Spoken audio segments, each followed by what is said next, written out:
This is Jack from Buck Talk. What I have for you today is a question about savings rates and saving for retirement.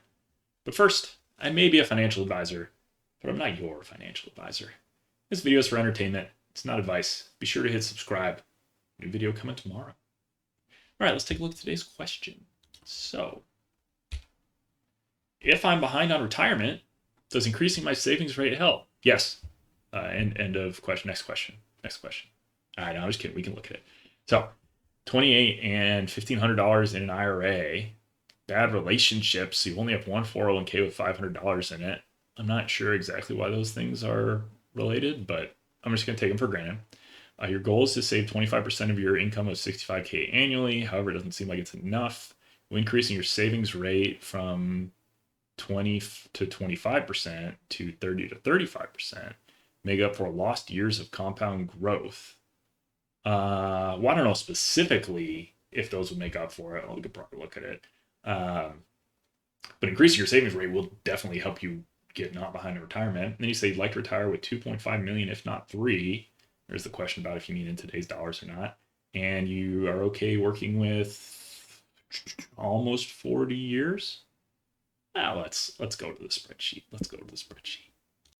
All right, my friend. Let's look at the spreadsheet. So I took the liberty of punching everything in. Your savings now, $2,000. Your annual savings, 16,250, which is 25% of your salary. Years worked going forward, so I said 37, which is 28 plus 37 brings you to 65. Rate of return, this is a big one. I assume 7%.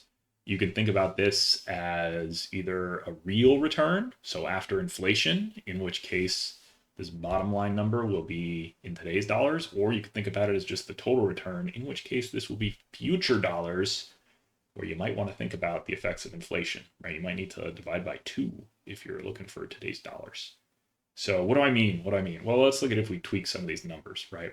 So the biggest effect, almost certainly, is going to be the rate of return. So if the returns are not 7%, or let's pretend they are 7%, but you think inflation will be 2% over the rest of your working career, well, then your real return will be more like 5%. And you see that brings the dollars you'd have at 65 down by almost half, right? 2% for 37 years compounds it almost halves the amount of money you would have there. So you can see the big difference there. Brings down to 1.6.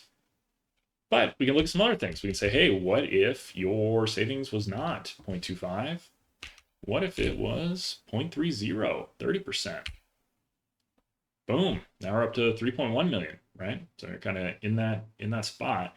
Now, just for fun, let's go back and let's see how much you would have to have in your savings to have 3.1 million. Now let's just add some zeros, right? Okay, $20,000 would just about get you there. If you had, let's go to 100,000. 100,000. Okay, so if you'd put yourself at 100,000, you'd have even more ready. But absolutely, you can see even if you had 50, probably about $50,000. Let's punch that in. Yeah, it's really about the same as if you started with absolutely nothing and you jacked up your savings rate to 30%. It's pretty close. It's pretty close. So absolutely, saving at a higher rate can make up for getting a slightly late start.